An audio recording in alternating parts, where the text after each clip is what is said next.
وہ جب لا کے قدموں میں سرکار کے پاس، قدموں سے مراد سرکار کے پاس بٹھایا یا لٹایا جاتا ہے، تو وہ کہتے ہیں اگر آج چچا ابی طالب حیات ہوتے، اگر آج چچا ابی طالب حیات ہوتے تو ان کو یقین آتا کہ ان کے اشعار کا سب سے بہترین نمونہ یا مظہر میں ہوں، ان کے اشعار کی سچائی میں ہوں۔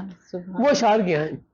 جناب ابی طالب کہتے ہیں کہ جب تک ہماری لاشیں خون میں لت پت نہیں پڑی ہوں گی، جب تک ہم اپنے بچوں اور بیویوں کو بھول نہیں چکے ہوں گے، تم محمد تک نہیں پہنچ سکو گے۔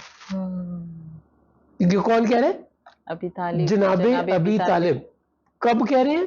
ابھی تو جنگ ہوئی نہیں نا، جنگ سے 5 سال پہلے تو جناب ابی طالب دنیا سے تشریف لے گئے۔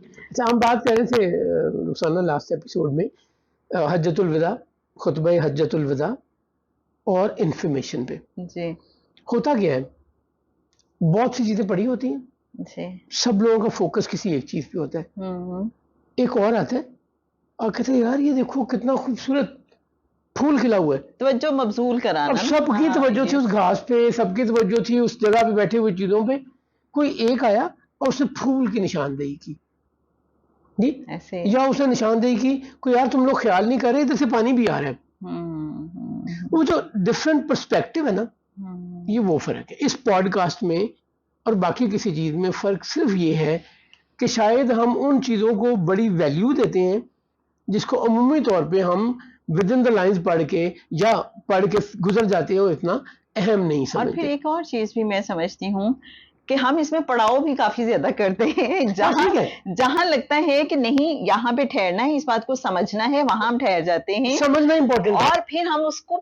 پراپر ڈسکس کرتے ہیں، جس کی وجہ سے بعض اوقات ہو سکتا ہے ہمارے ویورز کو لگتا ہو کہ ہم شاید ڈسٹریکٹ ہو رہے ہیں، لیکن ہم ڈسٹریکٹ نہ ہو رہے ہوتے ہیں، نہ کر رہے ہوتے ہیں، بلکہ ہم وہاں اس بات کو سمجھ رہے ہوتے ہیں اور اس سے ریلیونٹ چیزوں کو سمجھ رہے ہوتے ہیں۔ ابھی ہم نے پچھلے دنوں بات کی جب رسول اللہ صلی اللہ علیہ وسلم کی ولادت کی، تو ہم نے کہا یوسف نامی یہودی آیا ہوا تھا، تو اس نے جا کے جناب عبد المطلب کے گھر سرکار کو ریکویسٹ کر کے دیکھا، اور جب کندھوں کے درمیان دیکھا اسے بہر نبوت نظر آئی، بے ہوش ہو گیا، تو وہاں پہ 4-5 قریشی موجود تھے نا؟ جی بالکل تھے۔ اچھا، ان کے نام باقاعدہ آپ نے نام بھی بتائے۔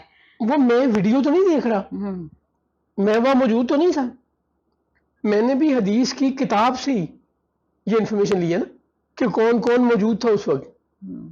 سو فرق کیا ہے، ایک نے اس بات کو امپورٹنس دی کہ یوسف یہودی نے یہ بتایا تھا کہ یہ آخری نبی اور وہ بے ہوش ہو گیا، ٹھیک بات اس نے ٹھیک کی ہے، اس اسکالر نے یا اس ہسٹورین نے ٹھیک فیکٹس ریکارڈ کیے ہیں، کسی اور نے اور ریسرچ کی اور پھر نام بھی بتایا۔ میرے خیال میں وہ جو پریزنس کا نام انہوں نے بتایا اسی حدیث شریف میں، میرے لیے وہ انفارمیشن زیادہ امپورٹنٹ ہے۔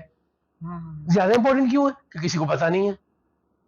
زیادہ امپورٹنٹ کیوں ہے کہ اور 4 گواہیاں بھی آ گئیں کہ اکیلے یوسف نے نہیں کہا، یہ کلیم جناب عبد المطلب نہیں کر رہے، یہ بات جناب ابی طالب نہیں بتا رہے، بہت سے اور لوگوں کو بھی پتا ہے، وہ بتا رہے ہیں، شاہد ہیں، وہ بتا رہے ہیں جن میں سے ایک تو ایمان لیا ہے، عبیدہ بن حارث بن عبد المطلب، جو پہلے شہید ہیں، رات زخمی ہیں، شہید تو بعد میں ہوئے بدر میں سب سے پہلے زخمی وہ ہوئے۔ جب رسول اللہ صلی اللہ علیہ وسلم کے قریب لائے گئے تو انہوں نے پوچھا کہ یا رسول اللہ میں شہادت کا رتبہ نہیں پا سکا، آپ نے کہا آپ کو شہادت کا رتبہ ملے گا، اور جب جنگ ختم ہو گئی واپس جاتے ہوئے رستے میں وہ شہید ہوئے، انہیں وہیں دفن کر دیا گیا۔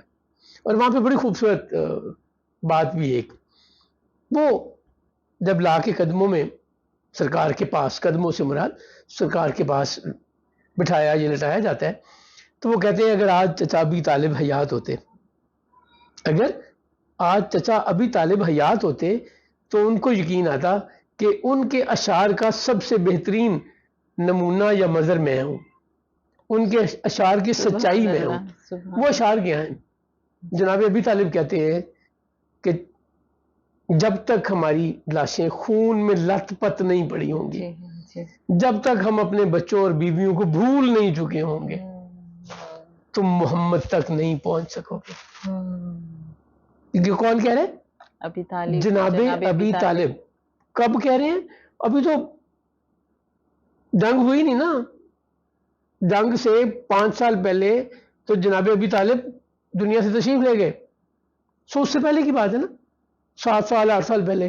اور وہ کیا کہہ رہے ہیں کہ میرا بھتیجا گوری رنگت والا ہے، جی یہ یتیموں مسکینوں کے لیے بڑا کریم ہے، بیواؤں کا سہارا ہے.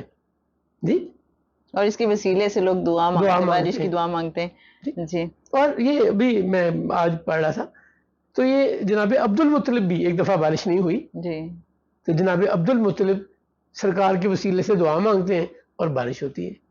اب پھر یہاں پہ میں بات کروں گا جو پچھلی ایپیسوڈ میں نے کی، جب میری انفارمیشن پرسیوڈ انفارمیشن سے مختلف ملتی ہے یا میری پہلے سنی ہوئی بات سے مختلف ملتی ہے تو میں انکار کر دیتا ہوں.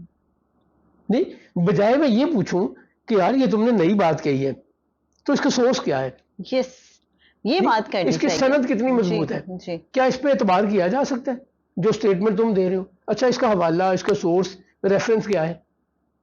آپ کو پتہ چلتا ہے کہ یہ بخاری کی حدیث ہے، سیاستہ کی حدیث ہے تو آپ کا بلیف بدل جاتا ہے. پھر جب آپ پوچھتے ہیں اس بخاری میں بھی کہ اس کے راوی کون ہے تو ہر راوی کی اپنی ایک پوزیشن ہے، ایک اسٹرینتھ ہے کہ اچھا اس راوی کی بتائی ہوئی حدیث میں تو کبھی کوئی جھول ہوا ہی نہیں، یا اس کی بتائی ہوئی حدیث اتنی قابل اعتبار نہیں ہوتی چونکہ ان کو آخری عمر میں جا کے بھولنا شروع ہو گیا تھا. تو ممکن ہے جب انہوں نے حدیث سنائی ہو اس وقت بھی بھولنے کی بیماری ہو، ڈیمنشیا ہو گیا تھا.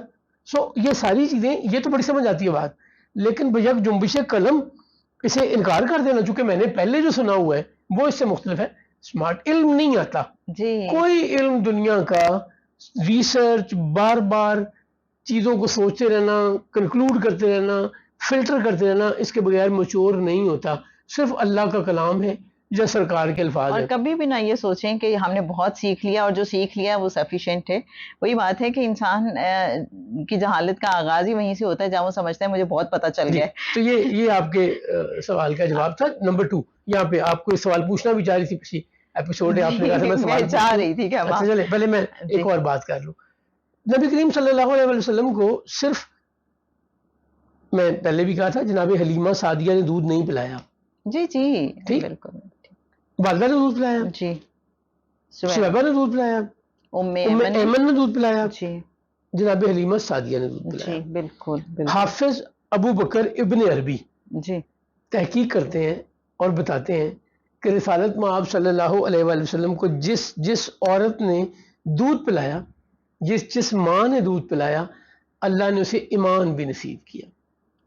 اور ایسا ہونا ہی تھا، یعنی ایسا تو ہونا ہی تھا. ہونا تھا نا. ہاں ٹھیک جی ہے، بالکل. سو ہم جو ایمان کے فیصلے کرتے ہیں نا، ہم نے ایک ایپیسوڈ کی، ایپیسوڈ نمبر 62 ہے، جناب ابی طالب کے ایمان پہ سوال کسی نے پوچھا تو میرا سب سے بڑا آرگومنٹ اس میں یہ تھا، میں کون ہوں کسی کے ایمان کا فیصلہ کرنے والا؟ مجھے یہ اختیار کس نے دے دیا ہے کہ میں کسی کے ایمان کا فیصلہ کروں، اور وہ بھی اپنے محسنوں کا، اپنے بڑوں کا، جنہوں نے احسان کیا رسول اللہ صلی اللہ علیہ وسلم پر، جنہوں نے احسان کیا اسلام پر، ان کے فیصلے میں کر رہا ہوں. مجھے مالک نے اختیار دیے کہ میں فیصلہ کروں. مجھے تو اپنا نہیں پتا. میں یہ باتیں جتنی مرضی اچھی کرتا ہوں، کیا میرے عمل بھی اتنے سچے ہیں؟ کیا میں دل سے بھی اللہ پہ وہی یقین اور ایمان رکھتا ہوں جو رکھنا چاہیے؟ مجھے اپنا تو پتا نہیں ہے. دوسروں کے فلسفے اور فیصلے میں ان کی قسمتیں یوں بیان کر رہا ہوں جیسے میں نہیں لکھا ہے، کاتب تقدیر میں ہوں. سو اس سے بچنا چاہیے. جی بالکل بالکل. ام ایمن کے متعلق ایک اور میں بات بتانا چاہتا ہوں. ام ایمن حبشہ سے تھی، یعنی ہماری لکشن میں حبشن تھی، جی سیاہ فام تھی، جی. اور رسول اللہ صلی اللہ علیہ وسلم بڑی قدر کرتے تھے. پتہ کیا کہہ کے بلایا کرتے تھے؟ اماں جی. ام ایمن کو کیا، اور باندھی ہیں، جی جی اس خاندان کی باندھی ہیں. لیکن آقا صلی اللہ علیہ وآلہ وسلم سے زیادہ رسپیکٹ دینا تو کوئی جانتا ہی نہیں ہے. اور کیا کہتے ہیں؟ جی اماں جی. اماں جی یا اماں عربی کا لفظ ہے، ہم جسے اماں جی کہتے ہیں. نمبر 1. دوسری حدیث شریف کیا آتی ہے؟ آپ فرماتے ہیں کہ میرے بزرگوں میں سے باقی ام ایمن ہے. عزت کا مقام دیکھیں، انبیاء کے سردار، کتنا اون کرتے ہیں. وجہ تخلیق کائنات، ایک ریاست کے سربراہ، جی اس کائنات کا سب سے بڑا انقلاب لانے والے، ایک حبشن باندی کو، میں یہ حبشن باندی لفظ کیوں استعمال کر رہا ہوں، عرب کا کلچر لائے نا ذہن میں، جس میں سب سے زیادہ بدقسمتیوں میں سے ایک بدقسمتی حبشی ہونا تھا یا سیاہ فام ہونا تھا اور غلام ہونا تھا، اجنبی ہونا تھا. اور ان کو جن کے لیے کائنات تخلیق کی گئی ہے، جو دونوں جہانوں کے لیے رحمت للعالمین بے شک. ہیں، اور جو سردار ہیں وہ اتنی وہ کیا کہہ رہے ہیں؟ اتنا پروٹوکول دے رہے ہم ہیں. کیا کہہ رہے ہیں؟ میرے بزرگوں میں سے باقی رہنے والی ام ایمن ہے. والد چلے گئے، والدہ چلی گئیں، چچا چلے گئے، دادا چلے گئے، سارے بزرگ تو چلے گئے، اب کون باقی رہ گئے؟ ام ایمن. اور سرکار انہیں کیا عزت دے رہے ہیں، بالکل رضائی ماں ہے، بچپن میں خدمت کی ہے. سیدہ آمنہ جب اللہ کے حضور حاضر ہو گئی تو اس کے بعد خدمت کس نے جی کی؟ جی اچھا اگر آج کے کانٹیکس میں دیکھیں تو وہ لازمہ تھی، جی. تنخواہ ملتی تھی، کام کرتی تھی، اس میں کون سا کمال ہے؟ نہیں، سرکار نے یہی تو بتایا ہے کہ ملازمہ ہونا اپنی جگہ، میری ماں کی طرح خدمت کی ہے، ان سے بڑھ کے کوئی نہیں ہے. جناب میں نے ذکر کیا تھا عمر بن خطاب اور ابو بکر ابن ابو قحافہ ام ایمن کو رسول اللہ کے بعد ملنے جایا کرتے تھے. تو کیوں ملنے جایا کرتے تھے؟ سرکار کا فرمان انہیں پتا تھا نا کہ میرے بزرگوں میں سے ام ایمن باقی ہیں نسبت. جی. اور یہ میں آپ کو اگین دوبارہ عرض کر رہا ہوں، یہ ساری مستند احادیث جی. سو یہ نسبت ہے رضاعت کی، یہ نسبت ہے خدمت کرنے کی. اچھا یہ بھی ملتا ہے کہ بعد کے زمانے میں حلیمہ سعدیہ تشریف لاتی ہیں رسول اللہ صلی اللہ علیہ وسلم کو ملنے، تو آپ کہتے ہیں میری ماں آ گئی، اپنی چادر بچھاتے ہیں، اس پہ بٹھاتے ہیں. پھر ایک واقعہ ملتا ہے کہ جناب شادی کے بعد سرکار کی سیدہ خدیجہ بنت خویلد ام المومنین ان سے ملتی ہیں. وہ بڑے ادب اور پیار سے ملتی ہیں کہ میرے ہسبینڈ کی ماں ہیں. نہ صرف ان کو پیار سے محبت سے ملتی ہیں، ان کی خدمت اونٹ اور بکریاں دے کے کرتی ہیں، بھیڑ بکریاں دیتی ہیں. ابھی آج ہمیں بھیڑ بکریاں کچھ نہیں لگتی، ویسے تو ابھی عید گزری ہے، کافی پتہ چل گیا ہوگا کہ بھیڑ بکریاں بڑی قیمتی ہوتی ہیں نہیں، لیکن اس زمانے کا ایسٹ یہ ہے. یہ آپ یوں سمجھ لیں کہ انہوں نے پلاٹ دے دیے آج کے زمانے کے مطابق، اب یہ سمجھ لیں کہ انہوں نے گاڑیاں دے دیں آج کے زمانے کے مطابق جی. اب یہ سمجھ لیں کہ انہوں نے ایسٹس اپنے دے دیے، اپنی سیونگز دے دیں، مہربانی کی. یہ حلیمہ سعدیہ ہیں. سو حلیمہ سعدیہ کا مقام رضاعت کے لیے کچھ اور ہے. چونکہ بات رضاعت سے لوگ سمجھتے ہیں نا، میں نے پچھلے سیشن شروع یہاں سے کیا تھا، وہ سمجھتے داستان گوئی ہے.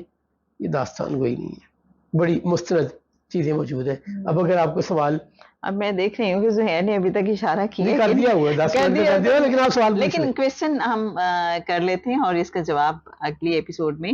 کہ دو منظر ہیں جب ہم چونکہ یہاں تک ابھی تک پہنچے آقا صلی اللہ علیہ وآلہ وسلم کی سیرت مبارکہ کے حوالے سے، جو کہ ہم بات کر رہے تھے 2 ایپیسوڈز پہلے. ویسے تو یہ بھی ابھی جو ان 2 ایپیسوڈز میں بات ہوئی وہ بھی کریم آقا صلی اللہ علیہ وآلہ وسلم ہی کی ہے. لیکن بچپن کی بات کرتے ہیں اور آقا صلی اللہ علیہ وآلہ وسلم حضرت حلیمہ سعدیہ کے پاس ہیں، بنو سعد قبیلے میں ہیں. اور وہ جو منظر ہے کہ وہاں ایک گاؤں ہے، ایک باغ بھی ہے، ایک طرف پہاڑ ہے، دوسری طرف سبزہ ہے، اور ایک بالکل پاس کنواں بھی ہے. تو ابھی کچھ دن پہلے جب آپ بات کر رہے تھے اس میں آپ نے بتایا کہ حضرت حمزہ کی جو دایا تھیں وہ کچھ دن کے لیے اویلیبل نہیں تھیں، اور وہ بھی انہوں نے حضرت حلیمہ سعدیہ کے پاس آ گئے ہیں، انہوں نے دودھ پلایا ہے.